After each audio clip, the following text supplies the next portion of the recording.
ഇതെന്തൊരു കൊലപാതകം! ഇന്ന് 2025 ഡിസംബർ 8 തിങ്കളാഴ്ച. ചിന്തകൾ യാഥാർത്ഥ്യങ്ങൾ നമ്പർ 2583 ഏവർക്കും സ്നേഹത്തോടെ സ്വാഗതം. ദൈവതിരുനാമത്തിന് മഹത്വമുണ്ടാകുമാറട്ടെ. നിങ്ങൾ വാർത്തകൾ കാണാറുണ്ടല്ലോ അല്ലേ? ഇന്നലെ ഞാൻ എൻ്റെ ഒരു സുഹൃത്തിനെ കണ്ടു. അദ്ദേഹം ഏത് രാഷ്ട്രീയക്കാരനാണ് എന്ന് ഇപ്പോഴും എനിക്ക് മനസ്സിലാകുന്നില്ല.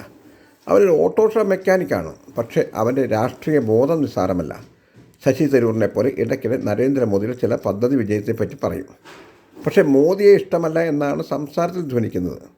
കേരള രാഷ്ട്രീയത്തിൽ അവൻ പിണറായി വിരോധിയാണ് എന്ന് തോന്നിയിട്ടുണ്ട്. കോൺഗ്രസിൻ്റെ ഗ്രൂപ്പ് പോരിൽ വല്ലാത്ത അസ്വസ്ഥനാണ്. പക്ഷേ അവൻ എടുത്തു പറയുന്നൊരു കാര്യം, ഇപ്പോൾ കേരളത്തിൽ രാഷ്ട്രീയ കൊലപാതകങ്ങൾ ഇല്ല എന്നതാണ്.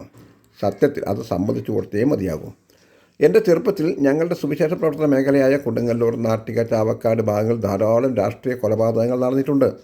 സത്യത്തിൽ ഇപ്പോൾ രാഷ്ട്രീയ കൊലപാതകങ്ങൾ ഇല്ല. അപ്പോൾ ഞാൻ പറഞ്ഞു, സുഹൃത്തെ, അതിന് പകരം ഇപ്പോൾ ലഹരി കൊലപാതകങ്ങളാണ് ധാരാളം അരങ്ങേറുന്നത്.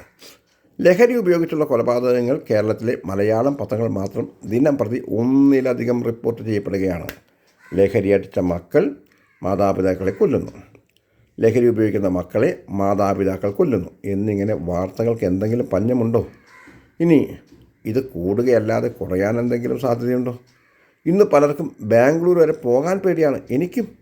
യാത്ര ചെയ്യുന്ന വാഹനത്തിൻ്റെ സീറ്റിൻ്റെ അടിയിലെങ്ങാനും ആരെങ്കിലും കഞ്ചാവോ MDMA ഒളിപ്പിച്ച് വെച്ചിട്ടുണ്ടെങ്കിൽ കണ്ണിൽ ചോരയില്ലാത്ത പോലീസുകാർ മീഡിയക്കാരെ വിളിച്ച് ഫോട്ടോ എടുപ്പിച്ച് പറയും, ലഹരി വിരുദ്ധ പ്രവർത്തനം നടത്തുന്ന സുവിശേഷകനാണ് MDMA കടത്തിയത് എന്ന്. അത്ര ഭയാനകമായ കാലമായി കേരളം മാറിയെങ്കിൽ അതിന് കാരണം നമ്മുടെ ഭരണ മികവിൻ്റെ കുറവല്ലേ എന്ന് ആരെങ്കിലും ചോദിച്ചാൽ അതും തെറ്റാകുന്നില്ല. ആഭ്യന്തരത്തിന് വീഴ്ചയുണ്ട്. ഭരണകക്ഷിക്കും കൈക്കൂലി ഉദ്യോഗസ്ഥർക്കും പങ്കുണ്ട്. അവർക്ക് ആവശ്യം ഭരണവും പണവുമാണ്. അതിന് ഏറ്റവും ഉദാഹരണമാണ് നമ്മുടെ അതിതീവ്ര സുരക്ഷയുള്ള ജയിലുകളിൽ മൊബൈൽ ഫോണുകളും ലഹരി വസ്തുക്കളും എത്തുന്നത്. ഇനി കേരളത്തിൽ ലഭ്യമായ ലഹരി വസ്തുക്കളിൽ ഏതെങ്കിലും ഒന്ന് ലഹരിയിൽ തീവ്രത കുറഞ്ഞതായാൽ പോലും, തെങ്ങിൽ നിന്ന് ചെത്തിക്കൊണ്ടുവരുന്ന ലഹരി മൂക്കാത്ത തെളിക്കള്ളു കുടിച്ചാൽ പോലും ഞങ്ങൾ സുവിശേഷ വിശ്വാസികൾ അവരെ സഭയായി ശാസിക്കും, ശിക്ഷിക്കും, ആവശ്യം വന്നാൽ പുറത്താക്കും. ഉണ്ടോ ധൈര്യം നിങ്ങൾക്ക് എന്ന് ഞങ്ങൾ രാഷ്ട്രീയക്കാരോടും മത നേതാക്കന്മാരോടും ചോദിക്കുന്നു. ലഹരി ഉപയോഗിക്കുന്ന ഓരോരുത്തരും ഞങ്ങളുടെ മതത്തിൽ പാടില്ല. അമ്പലത്തിൻ്റെ അടുത്തേക്ക് അടുക്കരുത്. നിസ്കാരപ്പള്ളിയുടെ വാതിക്കൽ പോലും വരരുത്. ക്രിസ്ത്യൻ ദേവാലയങ്ങളിൽ വരരുത് എന്ന് പരസ്യം ചെയ്യാമോ? ധൈര്യമുണ്ടോ നിങ്ങൾക്ക്? അടുത്ത ചോദ്യം രാഷ്ട്രീയക്കാരോടാണ്. ലഹരി ഉപയോഗിക്കുന്ന ഓരോരുത്തരും ഞങ്ങളുടെ പാർട്ടിയിൽ ഉണ്ടാകരുത്. ലഹരി ഉപയോഗിക്കുന്നവരുടെ വോട്ട് ഞങ്ങൾക്ക് വേണ്ട എന്ന് തമാശക്കെങ്കിലും നിങ്ങൾ പറയുമോ? ഞങ്ങൾ സുവിശേഷ പ്രവർത്തകർ നിങ്ങളെ വെല്ലുവിളിക്കുന്നു. ബൈബിൾ പ്രമാണം പോലെ അതിശക്തമായി ലഹരി വസ്തുക്കളെ നിരോധിക്കുന്ന പ്രസ്ഥാനം കേരളത്തിൽ എവിടെയാണുള്ളത്? ഞങ്ങൾ സുവിശേഷ വിശ്വാസികളെപ്പോലെ ലഹരി വിരുദ്ധ ബോധവൽക്കരണം നടത്താൻ യോഗ്യത ഉള്ളത് ആർക്കാണ്? വെല്ലുവിളി വ്യക്തികളോടല്ല, മതങ്ങളോടും പ്രസ്ഥാനങ്ങളോടുമാണ്.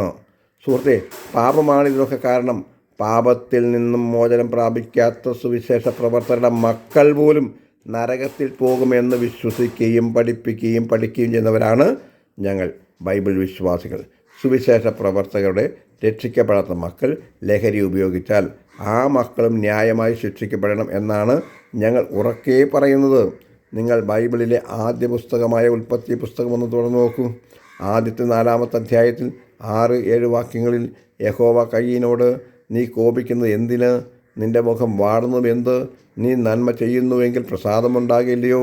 നീ നന്മ ചെയ്യുന്നില്ലെങ്കിലോ?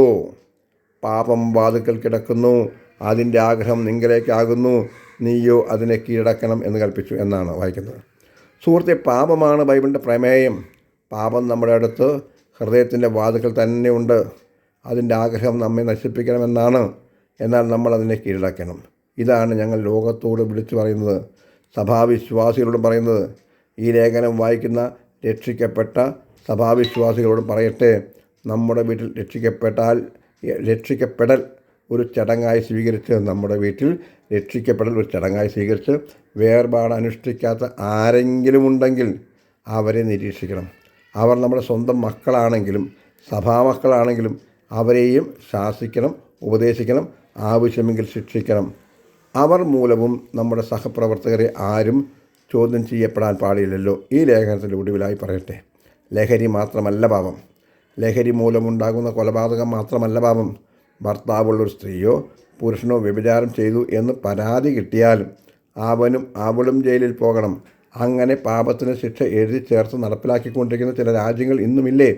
ഇതുപോലെ ഒരു നിയമം കേരളത്തിൽ ഉണ്ടായിരുന്നു എങ്കിൽ ഇന്ന് ഇരകൾ എന്ന് പറയുന്ന പലരും രാഹുൽ മാങ്കൂട്ടത്തിനെ പോലെ ഒളിവിൽ പോയി പാർക്കുമായിരുന്നു.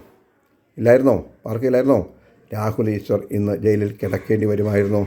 അതുകൊണ്ട് പാപത്തെ തീവ്രത അളന്നല്ല ബൈബിൾ ശിക്ഷിച്ചിട്ടുള്ളത് എന്ന് മനസ്സിലാക്കി ന്യായമായ ശിക്ഷ നടപ്പിലാക്കുക എന്ന് നിങ്ങളുടെ സഹോദരൻ ഷിബു കൊടുങ്ങല്ലൂർ. ഞങ്ങളുടെ വാട്സപ്പ് നമ്പർ 960555811081. എല്ലാവർക്കും ശുഭദിനം നേരുന്നു. ദൈവം നിങ്ങളെല്ലാവരും അനുഗ്രഹിക്കട്ടെ. ആമേൻ.